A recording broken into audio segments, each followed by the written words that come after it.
Welcome back to Friday Night Sports Extra. I'm Julian Mininsohn. We already talked about a little bit of the Washington High School State playoffs, but as we mentioned before the break, Idaho playoffs also in action. That's where I bring in Alex Crescenti. Post Falls, a lot of stuff happening brewing at Post Falls in the regular season, but could they do it in the playoffs? That was the big thing. That's right. One of the better regular season teams that we've had in our region. But like you said, you got to do it in the playoffs. And this isn't the Baltimore Ravens. You know, you got to be able to perform there. They were taking on Rocky Mountain out of the southern part of the state. Well, let's get to it.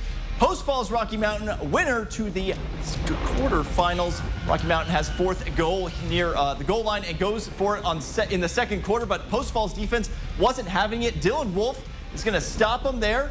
The refs are going to converge and say, have a little conference, and then they say, yes, Post Falls with the stop.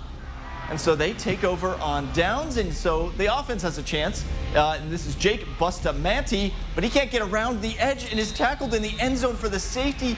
And Rocky Mountain all of a sudden looking like they're the team that's just stolen back momentum. Later in the third quarter, Rocky Mountain with the ball, and they hand it off to Art Williams for the touchdown.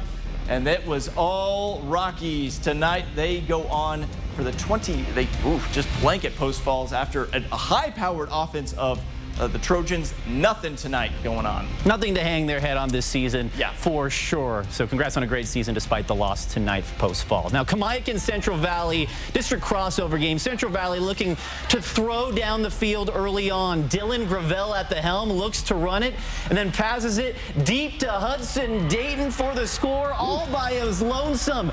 Now Kamiakin on offense now. Carter Poland throws this one deep into the end zone, but Kamani Davis with the interception in the back of the end zone. Nice play by the CV defense. Now CV does some razzle-dazzle here. Dylan Gravelle throws a wide receiver screen. Hudson Dayton, a wide receiver pass. Wide open. Caden Harkin for the long touchdown, putting the Bears up 13-0. But it was all Kamiakin after that. They looked to pound it in the end zone with their big fella, Devin Crow. The celebration is on. Kamiakin wins 35-19 is the final here. Central Valley, they led after the first quarter, as you saw, but all Kamiakin after that. Yeah, tough one for Central Valley there at home.